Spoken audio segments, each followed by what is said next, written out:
नमस्कार मित्र-मैत्रिणींनो. मी काल एक व्हिडिओ केला होता, की भाजप हे महाराष्ट्रामध्ये एम-आय-एमला म्हणजे असदुद्दीन ओवैसीला मदत करते आणि त्यामुळे त्यांच्या इतक्या जागा महाराष्ट्रामध्ये निवडून आल्या, असा एक व्हिडिओ केला होता. त्याच्या खाली अनेकांनी कमेंट केल्या, की "ताई तुम्ही ओवैसीला चुकीचं समजत आहात. ओवैसी तसे नाही आहेत." किंवा काही लोकं म्हटले, की "तुला लगेच त्रास झालेला आहे." काही लोकांना असं वाटलं, "मला नव्हतं वाटलं, की तू असं करशील" वगैरे. हे बघा, मी हे जे काही काल म्हटलं ते त्याचे माझ्याकडे पुरावे आहेत, त्याचे दाखले जागोजागी आहेत आणि मी स्वतः मुस्लिम समाजातल्या त्या लोकांकडून ह्या गोष्टी ऐकलेल्या आहेत. म्हणून ह्या मी सांगितल्या. याशिवाय बातम्यांमध्ये सुद्धा आहे, की अकोल्यामध्ये जर भाजप एम-आय-एम सोबत म्हणजे ओवैसी सोबत युती करतोय. याचा अर्थ काय आहे? कुठेतरी त्यांचं एकत्र हे ठरलेलं आहे, की आम्ही मुस्लिम आणि भाजप एकत्र आले तरी चालेल. कट्टर हिंदू आणि कट्टर मुस्लिम एकत्र आले तरी चालेल. पण हे जे लिबरल, धर्मनिरपेक्षतावादी, समानतावादी लोकं, प्रेमाची भाषा करणारे लोकं, ह्यांना मात्र त्यांना वेगळं करायचं आहे. काँग्रेसला हरवण्यासाठी म्हणून भाजप आणि एम-आय-एम एकत्र आले त्या ठिकाणी. फक्त ही याच एका ठिकाणी नाहीये. अनेक ठिकाणी असं आहे, की त्यांनी लिखितमध्ये तर नाही दिलं, की आमची युती आहे. परंतु अ, उदाहरणार्थ अर्धापूर, एम-आय-एमचा प्रचार भाजपच्या लोकांनी केला. भाजपच्या लोकांना तिथे डायरेक्ट आदेश होते, निर्देश होते, की तुम्हाला यांचा प्रचार करायचा आहे, यांना निवडून द्यायचं आहे. आता हे बघा विजयाचा जल्लोष याच्यामध्ये एम-आय-एमचे कॅन्डिडेट जिंकल्याच्या नंतर अर्धापूरचा आहे हा व्हिडिओ. एम-आय-एमचे कॅन्डिडेट जिंकल्याच्या नंतर त्याच्यामध्ये भाजपचे सुद्धा कार्यकर्ते नाचत आहेत. हे कसं काय होऊ शकतं? याचा अर्थ काय आहे? त्याच्यानंतर हे काही फोटो आहे. मी फक्त तुम्हाला नांदेडपुरतं बोलते सध्या. अकोल्याचं तर अकोटचं मी तुम्हाला सांगितलं. तर हे फोटो, हे व्हिडिओ आणि प्रत्यक्षात लोकांना भेटून जे त्या लोकांनी सांगितलं. खास माझे काही ओळखीतले लोक आहेत, की ज्यांनी सांगितलं, की "हो ताई." म्हणजे ते मुस्लिम समाजातनं येतात. ते म्हणाले, की "आम्हाला ना कट्टर हिंदू पक्ष आवडत, ना कट्टर मुस्लिम पक्ष आवडत. म्हणजे मुस्लिम व्यक्ती आहे म्हणजे त्यांना ओवैसी यांचा पक्ष आवडतोच असं काही नाही आहे."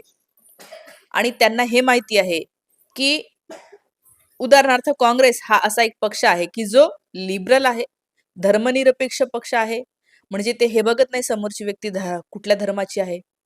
जसं भाजप बघते आणि त्यामुळे आता हे जे काही तुम्हाला फोटो इथे दिसत आहे, त्याच्यावरून काय लक्षात येतंय, की हा जो कट्टर आपण म्हणूया, आता अर्थात मी त्या पूर्ण पक्षाला कट्टर म्हणत नाही.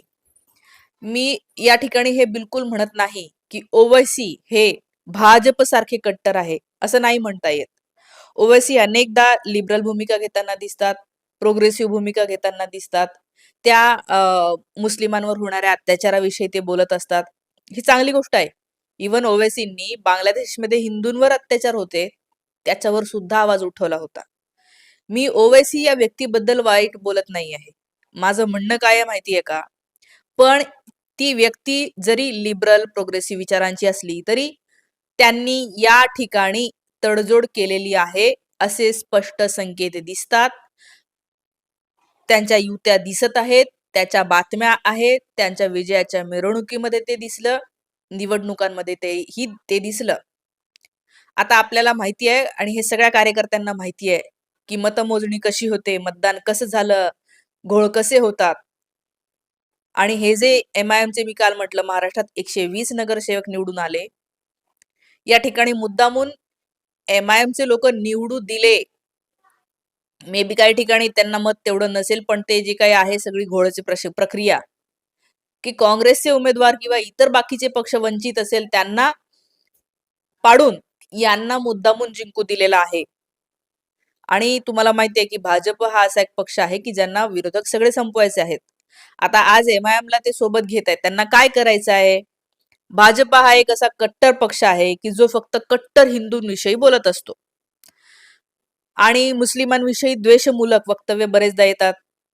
कब्रिस्तान म्हणणार, ताजमहलला ते कब्रिस्तान म्हणतील, औरंगजेबाच्या कबरीचाच विषय काढतील, त्यांना मस्जिदमध्येच जायचंय म्हणतील, त्यांना हिरवी शालच पांघरायचंय म्हणतील. आ आणि ते पंक्चरच काढतात असं म्हणतात. हे सगळे भाजपचे लोक म्हणतात. या वाक्यांवरनं काय होतं, तर मुस्लिम समाज इन्सिक्युअर होतो. मी इथं ना मुस्लिम समाजाविषयी वाईट बोलताय ना हिंदू समाजाविषयी वाईट बोलत आहे. मी सांगत आहे या राजकारणामुळे हिंदू किंवा मुस्लिम जे निष्पाप आहे, गरीब आहे, सामान्य आहे त्यांचं कसं नुकसान होतं. भाजप तुम्हाला हे मुस्लिमांची भीती घालते आणि तुम्हाला असं म्हणते की मुस्लिम कसे वाईट असतात, तुम्ही आमच्याकडे या. त्याच्यामुळे काय होतं की जे हिंदू मध्ये राहिले असते, फॉर एक्झाम्पल कुणालाही त्यांनी मत दिलं असतं इतर पक्षांना, त्यांना काय वाटतं, नाही नाही आपण यांच्या बाजूने केलं पाहिजे कारण हे मुस्लिमांपासून आपल्याला रक्षण करतात. त्याचं हे काय होतं, उरलेले मुस्लिम जे इतर वेळी प्रोग्रेसिव्ह सेक्युलर पक्षांकडे गेले असते, समाजवादी पक्ष आहे, आरजेडी आहे, काँग्रेस आहे, ते इन्सिक्युअर झाले. तिथे यांनी एमआयएम ला बसवलं, त्यांना भाषणं द्यायला लावली. इकडून यांची राणाबाई म्हणते की तू येऊनच दाखव, आम्ही एवढ्या संख्येने आहे. तिकडून ओवेसी म्हणतो की तू 15 मिनिटासाठी सिक्युरिटी काढून दाखव, आम्ही सुद्धा कमी नाही, आमची संख्या पण. हे अशा प्रकारे ज्या ठिकाणी कायद्याचं राज्य आहे, शांतता सुव्यवस्था राहायला पाहिजे, ते दोन्ही पक्षातले लोक असे भांडणं लावतायत जसं काय आपण मध्ययुगात जगत आहे. अरे मध्ययुगामध्ये होतं ते आमची ताकद एवढी, आमची ताकद एवढी म्हणायची. आता कोणी कोणाची ताकद दाखवायचा काळ नाहीये. प्रत्येकाने कायद्याने राहायचा काळ आहे आणि कोणाचं चुकत असेल तर त्याच्यासाठी कायदे आहे, पोलीस यंत्रणा आहे. यांनी म्हणायचं आमची ताकद मोठी, यांनी नाही. इथं टकरा नाही लावायची आहे. पोलीस यंत्रणा आहे जी बघेल कोण चुकीचं करतंय. पण या ठिकाणी अशा प्रकारे अ, त्या त्या ठिकाणी म्हणजे ओवेसींचे उमेदवार ज्या ठिकाणी मुस्लिम जास्त असतील त्याच ठिकाणी त्यांचे उमेदवार उभे आहेत. इतर ठिकाणी का नाही आहेत मग उभे?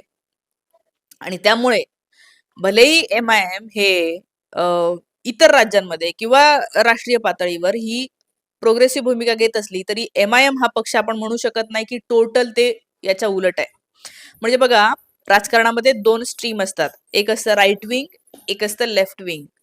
राईट विंग मध्ये कट्टर सगळे येतात, म्हणजे कट्टर मुस्लिम पण राईट विंग असतात, कट्टर हिंदू पण राईट विंग असतात, कट्टर आणून अजून कोणते असतील ख्रिश्चन ते पण राईट विंगच असतात, की जे असं म्हणतात की नाही नाही आम्हीच भारी. हिंदूंना जर वाटत असेल आम्हीच भारी, ते कट्टर आहे, ते राईट विंग आहे. मुस्लिमांना ज्यांना वाटत असेल आम्हीच भारी ना आमचा धर्म भारी, ते कट्टर आहे, ते राईट विंग आहे. आणि राईट विंग पॉलिटिक्स ज्या ज्या देशामध्ये आहे त्या त्या देशाची अधोगती झालेली आहे. पाकिस्तान हे खूप मोठं उदाहरण आहे. Afghanistan right wing.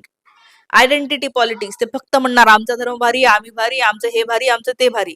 ते रोजगाराकडे लक्ष देत नाही, आरोग्याकडे लक्ष देत नाही, शाळांकडे लक्ष देत नाही, आणि नवीन इंडस्ट्री, टेक्नॉलॉजी, सायन्स याच्याकडे कशाचकडे लक्ष देत नाही. Right wing. दुसरीकडे लेफ्ट विंग जे समतावादी असतात. ते हे म्हणत नाही की मुस्लिम भारी, हिंदू भारी. ते म्हणतात की आम्हाला धर्माशी काही घेणं देणं नाही. आम्ही माणूस आणि माणुसकी बघतो. ते सेक्युलर असतात बाकीचे लोक. लेफ्ट विंग ज्याला म्हणतात की समतावादी असतात. त्यांना असं वाटतं की समाजातल्या सगळ्यात तळागाळातली व्यक्ती यांच्यापर्यंत आम्हाला पोहोचायचं, त्यांना न्याय मिळवून द्यायचा आहे, त्यांचं उत्थान घडवून आणायचं आहे. ते असतात लेफ्ट विंग. तर असे राईट विंग आणि लेफ्ट विंग आहे. भाजप टोटल राईट विंग आहे, जे फक्त आयडेंटिटी पॉलिटिक्स खेळतं. समता, न्याय, रोजगार, हेल्थ याच्याकडे त्यांचं दुर्लक्ष आहे मोठ्या प्रमाणावर. आता एमआयएम कुठे बसतं ना, ते पूर्ण राईट विंग म्हणतायत ना ते पूर्ण लेफ्ट विंग म्हणतायत. जर ते असते इकडे तर आपण त्यांना त्यांनी कधीच अशी भाषा नसते केली आम्ही पण खूप आहोत, आम्ही असे आहोत. त्यांनी म्हटलं असतं संविधानाचं राज्य आहे. मी माझा जन्म जरी या समजा मुस्लिम समाजात झालेला असला तर याचा अर्थ असा बिलकुल नाही की मी फक्त ह्याच धर्मातल्या लोकांना मोठं करणार. तर ही भूमिका असायला पाहिजे. ते कधी कधी इकडचे दिसतात, कधी कधी इकडचे वाटतात. ते कुठेतरी आहेत हे ठामपणे दिसत नाही. ठीक आहे. अर्थात मी हे बिलकुल म्हणत नाही ते जसं भाजप खूप घातक आहे तसे ते तेवढे आता दिसत नाही आहेत. पण हे जर का असे ध्रुवीकरण झालं या देशामध्ये, जसं अनेक ठिकाणी काँग्रेसच्या जागा पाडून या एमआयएमच्या जिंकू दिलेल्या आहेत, अशा लोकांनी कमेंट केल्यात माझ्या व्हिडिओच्या खाली. कशासाठी? की तुम्हाला सतत दाखवता यावं की बघा यांचे 121 आले, बघा म्हणजे बघा मुस्लिमांचा केवढा मोठा धोका आहे, हिंदूंना म्हणणार. आणि अशा प्रकारे हा देश म्हणून दोन धर्मामध्ये दोन धर्माचे लोक असे कायम एकमेकांसोबत झगडत राहणार आहे. जेव्हा देशामध्ये आतमध्ये असे झगडे होत राहतात तेव्हा देशाची प्रगती होत नाही, हा इतिहास आहे.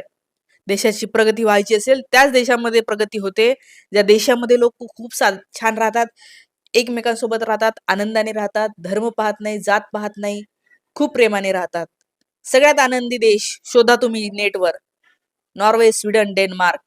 ते लोक फक्त माणुसकी बघतात, एकमेकांवर विश्वास ठेवतात आणि त्या ठिकाणी सरकार शाळा फुकट देतं, आरोग्य फुकट देतं. कुणालाही शाळेला ₹1 खर्च येत नाही शाळा आणि कॉलेजला.